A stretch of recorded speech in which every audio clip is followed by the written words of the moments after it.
Bismillahirrahmanirrahim. Assalamualaikum warahmatullahi wabarakatuh. Bagaimana kabar anak-anak? Semoga selalu diberi kesehatan. Amin. Pada hari ini saya akan menjelaskan materi mengenai perubahan lingkungan gitu. Apa sih itu perubahan lingkungan gitu? Apanya yang berubah? Jadi perubahan lingkungan itu suatu keadaan di mana terganggunya keseimbangan lingkungan. Jadi keseimbangan lingkungannya terganggu nih sehingga menyebabkan namanya perubahan lingkungan. Nah, apa aja faktornya? Yaitu ada faktor manusia dan faktor alam. Nah, terus selanjutnya, materi yang akan kita bahas adalah mengenai pencemaran lingkungan yang menyebabkan perubahan lingkungan. Jadi materi pertama ada macam-macam pencemaran, polutan, serta penyebabnya. Yang kedua ada perubahan lingkungannya. Yang ketiga ada upaya pencegahan pencemaran lingkungan. Yang keempat ada parameter pencemaran lingkungan. Dan yang kelima ada jenis limbah dan pemanfaatannya.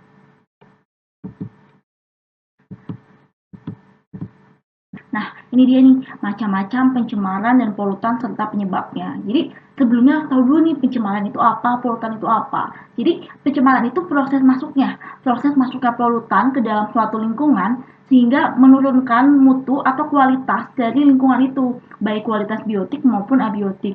Nah, sedangkan polutan itu bahan pencemarnya. Jadi, kalau pencemaran itu proses masuknya polutan, nah yang masuk itu apa? Yang masuk itu bahan pencemarnya. Jadi, polutan itu bahan pencemarnya, bahan yang mencemari lingkungan berupa bahan kimia, debu, panas, suara, radiasi, dan mikroorganisme. Nah, pencemaran ini dibagi lagi nih, ternyata maksudnya ada pembagiannya yang akan kita bahas, yaitu ada tempat pencemaran, bahan pencemar, dan tingkatan pencemaran menurut WHO. Ya, berikut ini adalah macam-macam pencemaran berdasarkan tempatnya. Jadi, yang pertama ada menurut tempat terjadinya. Yang pertama ada pencemaran udara. Nah, pencemaran udara ini bahan polutannya atau bahan pencemarnya itu berupa gas dari gunung berapi, pembakaran minyak bumi, dan batu bara. Ada juga gas karbon dioksida, gas karbon monoksida, partikel padat seperti bakteri dan virus yang ukuran sangat kecil, sangat amat kecil, kemudian ada radioaktif. Nah, dampaknya apa? Dampaknya itu menyebabkan penyakit degeneratif. Nah, yang kedua ada pencemaran air. Nah, pencemaran air ini bahan pencemarannya apa sih? Polutannya itu apa sih? Yaitu ada limbah industri, sampah organik, bahan kimia untuk pertanian. Nah, dampaknya apa? Dampaknya bisa membunuh kehidupan di dalam akuatik atau terestrial. Akuatik itu dalam air atau terestrial itu di tanah. Nah, kemudian yang ketiga ada pencemaran tanah. Nah, polutannya apa? Polutan seperti sampah plastik, deterjen, zat kimia dari pertanian. Dampaknya apa sih? Dampaknya juga mengubah struktur dan tekstur tanah. Jadi struktur sama tekstur tanah tuh berubah gitu. Ya tadinya dia gembur, jadinya jadi tandus. Nah, jadi sulit untuk ditanami. Terus timbulnya penyakit genetis. Nah, gitu. Nah, kalau untuk pencemaran suara ini, bahan polutannya atau bahan pencemarnya itu berupa frekuensi suara yang melebihi ambang batas. Nah, apa sih dampak dari suara yang terlalu tinggi atau terlalu bising ini? Pertama ada perubahan tekanan darah, yang kedua perubahan denyut nadi, kontraksi pada perut, terus ada gangguan jantung dan stres bahkan gila. Itu jadi karena memang ada beberapa orang tuh yang nggak bisa dengan suara kenceng gitu, yang suara terlalu tinggi itu kan bikin apa merusak benang telinga, terus juga terlalu bising akhirnya jadi sakit kepala. Nah, selanjutnya ada pencemaran berdasarkan bahan pencemar. Nah, kalau untuk berdasarkan bahan pencemar ini ada 3 jenis, yaitu ada secara ada secara kimia, biologi, dan fisik. Nah, kalau secara kimia itu polutan itu berupa zat radioaktif, logam, pupuk, pestisida, deterjen atau minyak dan minyak. Dampaknya apa? Jika tercampur zat kimia dengan tanah ini kan akan sangat berbahaya jika tanahnya digunakan untuk menanam atau tanahnya ini mungkin tidak bisa, malah tidak bisa digunakan untuk menanam, jadi tandus. Nah, kalau biologi itu polutannya itu mikroorganisme. Dampaknya apa? Menyebabkan iritasi, gatal dan sebagainya. Jadi mikroorganisme ini kan kecil ya, nggak kelihatan gitu karena mikro ukurannya. Nah, ketika dia masuk di jajah tercemar kan kita nggak tahu. Jadi ternyata si zat tercemar ini menyebabkan penyakit iritasi pada kulit. Kalau yang jenis secara fisik itu bahan polutannya berupa kaleng, botol plastik, karet gitu. Nah, dampaknya berubahnya pH tanah karena polutan sulit terurai. Jadi si kaleng, botol plastik, karet ini tuh kan bahannya sulit banget terurai. Jadinya dia akan mengendap di tanah dalam waktu yang lama, jangka waktu yang lama, sehingga menyebabkan berubahnya pH tanah. Selanjutnya ada pencemaran berdasarkan tingkat pencemaran menurut WHO. Jadi kalau menurut tingkat pencemaran WHO itu ada dua, yaitu ada jenis iritasi ringan dan sakit kronis. Jadi si polutan ini kalau untuk iritasi itu polutannya biasanya gas buangan sepeda motor, asap kendaraan, dampaknya macam mata, ada bisa mata pedih ataupun juga sesak nafas. Nah, yang kedua ada sakit kronis. Jadi polutannya itu seperti air laksa gitu. Nah, dampaknya bisa menyebabkan kanker atau lahirnya bayi yang cacat. Nah, jadi perubahan lingkungan ini tadi yang sudah saya jelaskan disebabkan oleh dua faktor. Yang pertama faktor manusia gitu, di mana manusia ini kurang bisa memanfaatkan atau mengendalikan bukan maksudnya itu lebih ke bagaimana cara menggunakan lingkungan ini dengan bijak gitu. Jadi manusia ini kadang suka ya punya sifat yang tamak dan serakah, jadi sehingga menyebabkan perubahan lingkungan gitu. Jadi kayak seperti contohnya penebangan hutan, pembangunan pemukiman, dan penerapan intensifikasi pertanian gitu. Jadinya kan kalau misal untuk membangun lahan seperti itu kan harus membuka hutan. Nah, lagi-lagi hutan itu tidak dimanfaat. Maksudnya hutan itu terlalu penebangan secara liar gitu. Jadi tidak sesuai gitu. Nah, akibatnya karena hutan itu makin berkurang, jadinya kita akan merasakan panas. Terus tumbuhan itu tidak secara optimal akan mengeluarkan oksigen gitu. Nah, ada juga faktor alam. Kalau faktor alam ini dia itu secara alami, biasanya disebabkan oleh bencana alam seperti kayak kebakaran hutan di musim kemarau kalau saking panasnya, atau eh, kerusakan penyebab kerusakan atau matinya organisme di hutan. Ada juga penyebabkan letusan gunung berapi atau banjir. Jadi fenomena-fenomena alam yang menyebabkan perubahan lingkungan.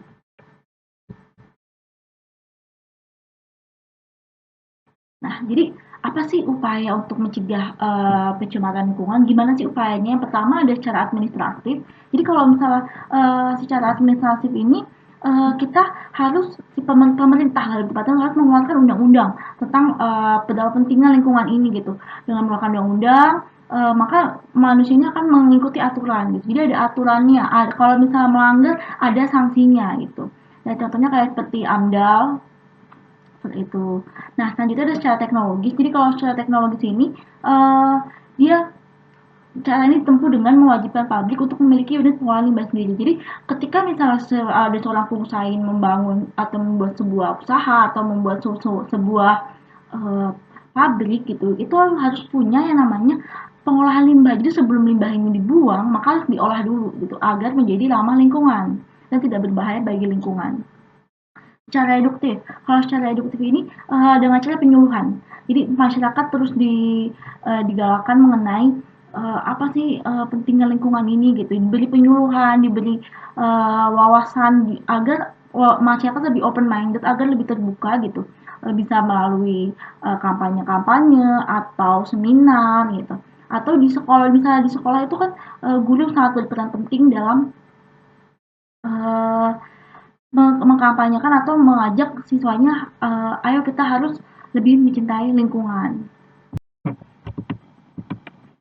Selanjutnya ada parameter pencemaran lingkungan. Nah, untuk parameter pencemaran lingkungan ini, jadi parameter pencemaran itu digunakan sebagai indikator atau petunjuk gitu yang menyebabkan terjadinya pencemaran dan tingkat pencemaran telah terjadi. Jadi kayak si parameter ini tuh kayak seperti acuan gitu, acuan untuk mengukur tingkat pencemaran yang telah terjadi gitu. Ada 4, yaitu parameter kimia, parameter biokimia, parameter fisik, dan parameter biologi. Nah, kalau untuk parameter kimia ini digunakan untuk mengetahui kadar CO2, pH, keasaman, kadar logam, dan logam berat. Nah, sedangkan parameter biokimia itu meliputi BOD, yaitu biochemical oxygen demand, yaitu untuk mengukur jumlah oksigen dalam air. Parameter fisik itu meliputi warnanya, rasanya, baunya, suhunya, kekeruhan, dan radioaktivitas yang bisa kita lihat langsung nih secara fisik. Parameter biologi itu meliputi ada atau tidaknya mikroorganisme. Jadi seperti kayak bakteri, ada nggak sih bakterinya, ada nggak sih gitu. Atau virus, atau bentos, dan plankton. Di sini ada jenis limbah dan pemanfaatannya. Jadi jenisnya itu ada secara umum itu disebut limbah itu bahan sisa yang dihasilkan dari suatu kegiatan dan proses produksi baik baik pada skala rumah tangga, industri atau pertambangan. Jadi limbah itu bahan sisanya gitu, bahan sisa atau bahan sisa pembuangannya. Nah, kalau secara biologis itu limbah dapat dibagi menjadi limbah biodegradable dan limbah non biodegradable. Pemanfaatan limbah itu juga dapat ditempuh melalui dua cara, yaitu dengan proses daur ulang menjadi produk tertentu yang bermanfaat dan ada juga dengan tanpa daur ulang. Selanjutnya ada jenis limbah secara biologi. Nah, kalau misalnya secara biologi tadi sudah saya sebutkan ada dua, ada yang secara biodegradable dan non biodegradable. Jadi kalau misalnya secara biodegradable ini limbahnya dapat diuraikan atau dekomposisi dengan baik secara alami oleh dekomposer seperti bakteri dan jamur gitu. Contohnya kayak limbah rumah tangga ya seperti kotoran hewan, daun atau ranting. Nah, kalau limbah yang tidak dapat diuraikan atau non biodegradable, yaitu limbahnya ini nggak bisa diuraikan nih sama dekomposer secara alamiah gitu. Jadi keberadaan limbah ini tuh sangat membahayakan. Contohnya kayak PHA, kayak timbal, merkuri, dan plastik. Nah, untuk menanggulangi penumpukan sampah tersebut, maka diperlukan upaya untuk menanggulangi hal tersebut. Nah, ini dia nih, jadi pemanfaatan limbah itu ada yang melalui daur ulang dan tanpa daur ulang. Kalau misalnya melalui daur ulang itu, baik limbah organik maupun sampah organik itu dapat dimanfaatkan menjadi suatu produk yang bermanfaat. Jadi, dia bisa dibuat menjadi suatu produk yang sangat bermanfaat untuk kebutuhan manusia juga gitu. Jadi, contohnya kayak limbah plastik bisa dibuat menjadi pot-pot lucu gitu, atau limbah ban itu, karet itu bisa dijadikan tong sampah gitu. Nah, tapi kalau misalnya kayak limbah-limbah organik seperti sisa kotoran hewan yang berasal dari tumbuhan atau daun-daunan yang kering yang jatuh itu bisa dijadikan pupuk kompos gitu. Nah, kalau tanpa daur ulang itu ternyata selain melalui daur ulang, sampah juga bisa dimanfaatkan tanpa daur ulang. Jadi contohnya kayak pemanfaatan bahan-bahan bekas seperti dijadikan perabot. Jadi dia nggak perlu nggak perlu didaur ulang, jadi langsung bisa langsung dijadikan sebagai alat untuk digunakan atau kayak alat yang bermanfaat.